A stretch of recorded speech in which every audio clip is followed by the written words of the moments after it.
کسی نے سوال کیا، اگر ہم اللہ کے سامنے کسی انسان کے لیے روئیں تو وہ ناراض تو نہیں ہوتا نا؟ جی بالکل نہیں، وہ تو بہت خوش ہوتا ہے کہ اس کا بندہ اس کے سامنے بیٹھا اس سے فریاد کر رہا ہے، رو رہا ہے، گر گرا رہا ہے، چاہے مطلب کوئی بھی ہو۔ گر کوئی مطلب نہ ہوتا جہاں میں تو کون جاتا اللہ کی پناہ میں؟ کئی حسرتیں اپنے دل میں چھپائے ہر کوئی گرا ہے اپنی چاہ میں۔ پتہ ہے ہم سب فقیر ہیں، بس سب کے مانگنے کا انداز الگ ہے۔ کوئی اس کی دنیا کا طالب رہا، کوئی دنیا میں رہنے والی اس کی مخلوق کا، تو کوئی خدا کا ہی طالب بن گیا۔ ہمارا کام صرف مانگنا ہے اور اس کا کام عطا کرنا۔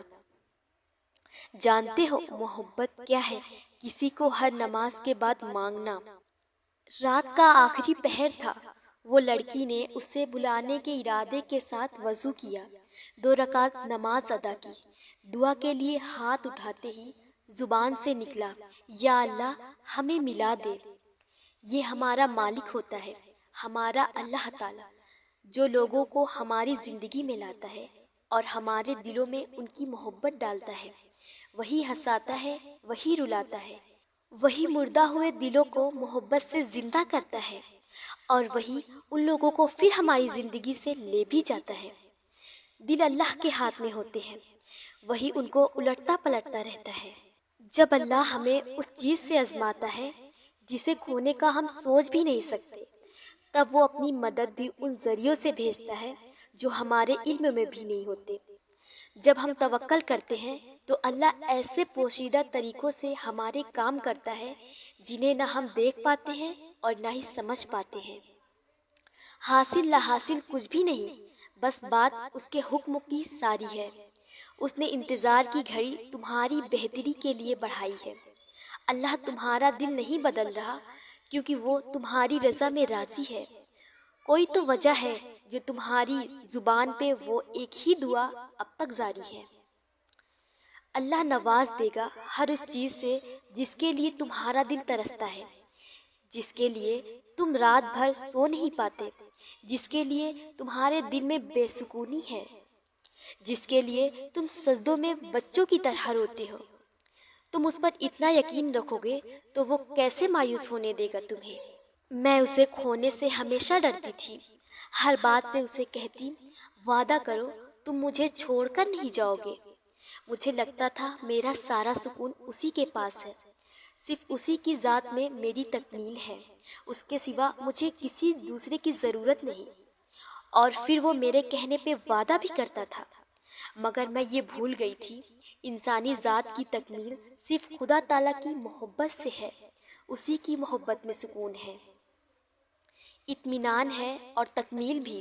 اور جب بندہ خدا کی ذات سے بے نیاز ہو کر اس کے بندوں میں سکون ڈھونڈنے لگ جاتا ہے تو پھر وہ ناراض ہو جاتا ہے اور اس سے وہ سب چھین لیتا ہے جو انسان کو اس کی یاد سے غافل کر دیتا ہے۔ اسے کھونے کے بعد جب میں طویل سجدوں میں جانے لگی تو پھر کل کائنات کا سکون وہی میسر پایا، اور پھر میں نے خدا سے اس کی سلامتی، کامیابی اور خوشیوں کی دعائیں مانگی، اور اس قدر یقین کا احساس محسوس ہوا جیسے کوئی میرے سامنے بیٹھا میری دعاؤں پہ کن کہہ رہا ہو۔ جہاں اتنی تکلیفیں برداشت کی ہے، یہ سن کر بھی برداشت کر لینا، جو آپ کو چھوڑ کر گیا وہ آپ کا کبھی تھا ہی نہیں۔ اچھا چلو بتاؤ، اپنے چھوڑا کرتے ہیں؟ ماں اپنے بچوں کو کبھی چھوڑا کرتی ہے؟ نہیں نا، تو وہ 70 ماؤں سے زیادہ پیار کرنے والا کیسے آپ کو اکیلا چھوڑ دے؟ وہ نہیں چھوڑے گا، وہ کبھی نہیں چھوڑے گا، وہ رب ہے۔ یقین رکھو اور صبر کرو، جو آپ کو چھوڑ کر کسی اور کا ہوا وہ تو اس کا بھی نہیں ہے، اس دوسرے کو چھوڑو وہ تو خود کا بھی نہیں ہے۔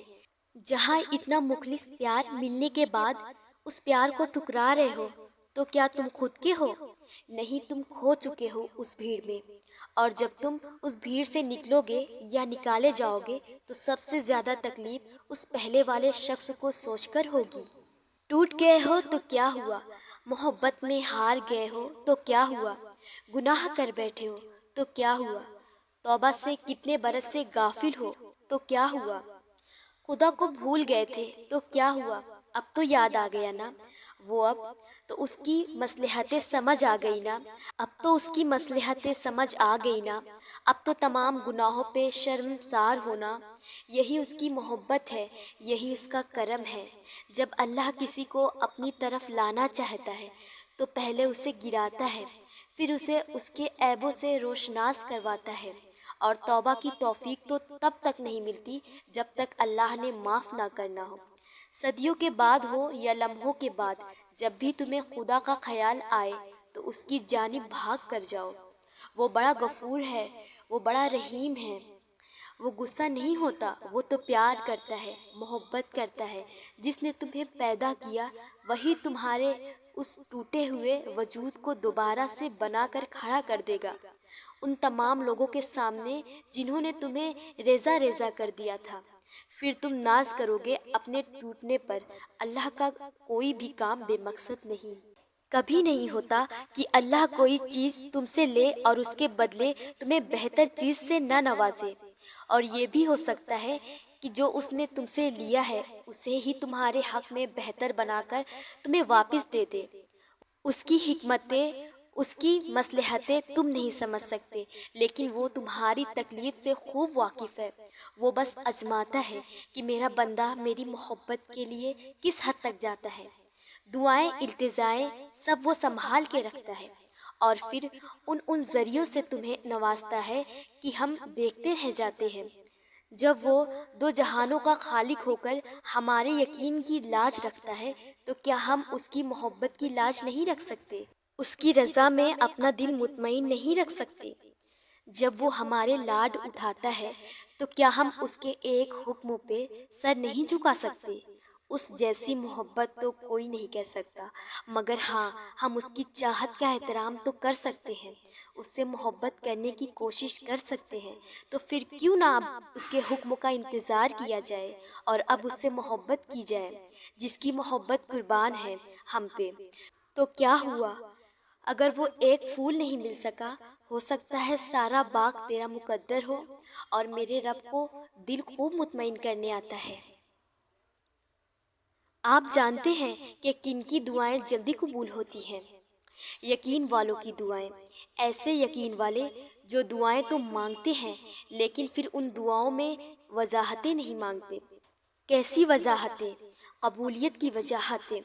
وہ نہ تو لوگوں سے اس بات کی وضاحتیں مانگتے ہیں کہ کیا ہماری دعائیں قبول ہو جائیں گی، اور نہ ہی وہ اللہ سے اس بات کی وضاحت طلب کرتے ہیں کہ فلاں شخص نے میرے جیسی دعا مانگی تھی، اس کی تو دعا قبول ہو گئی تو میری کیوں نہیں ہوئی؟ یقین میں سوال نہیں ہوتا، یقین میں بس فل اسٹاپ ہوتا ہے کہ اللہ سے مانگ کر پھر کسی اور سے تو کیا اللہ سے بھی سوال نہیں کیا جاتا۔ جیسے اللہ قرآن میں فرماتا ہے کہ صبر کرو، بے شک اللہ کا وعدہ سچا ہے، اور یقین نہ رکھنے والے تم کو ہرگز بے وجہ نہ پائیں۔ اب اس آیت میں اللہ نے آپ کو صبر کی تلقین کیوں کی ہے؟ کیونکہ یقین رکھنے والوں کی راہ بے یقین لوگوں سے زیادہ کٹھن ہوتی ہے۔ آپ جب یقین کا راستہ چنتے ہیں نا تو وہ راستہ ہر اس شے سے بھرا ہوتا ہے جو آپ کو گمراہ کر سکے۔ آپ کو چاروں طرف سے بے یقین لوگوں کی طنز کی اور آپ کا مذاق اڑانے کی آوازیں سنائی دیں گی، اس لیے اللہ نے آپ کو اس حالت میں صبر کا حکم دیا ہے، اور یہ کہا ہے کہ آپ نے بھی ان بے یقین لوگوں کی طرح نہیں ہو جانا جنہوں نے اپنی دعاؤں میں ذرا سی دیری پر اللہ سے رابطہ توڑ دیا۔ آپ نے ان کی آوازوں کو خود پہ اتنا حاوی نہیں ہونے دینا کہ آپ کی آواز ان آوازوں میں دب جائے۔ ان لوگوں کی تانوں پہ اتنے کان نہیں دھرنے آپ نے کہ آپ اللہ کی آواز سن نہ پائیں۔ اتنی اہمیت نہیں دینی لوگوں کی رائے کو کہ آپ کے حوصلے پست ہو جائیں۔ آپ نے خود کو ایسے لوگوں کے سامنے اتنا مضبوط رکھنا ہے کہ یہ آپ کو نہ کسی خوف سے ڈرا سکے اور نہ کسی وسوسے سے بہکا سکے۔ آپ نے بھاری بھرکم بننا ہے تاکہ یہ بے یقین لوگ آپ کو آپ کے یقین میں ہلکان نہ پائیں۔ آپ کو اتنا پختہ یقین رکھنا ہے اللہ پہ کہ ایسے لوگ آپ کی یقین کو دیکھ کر ہی ہار مان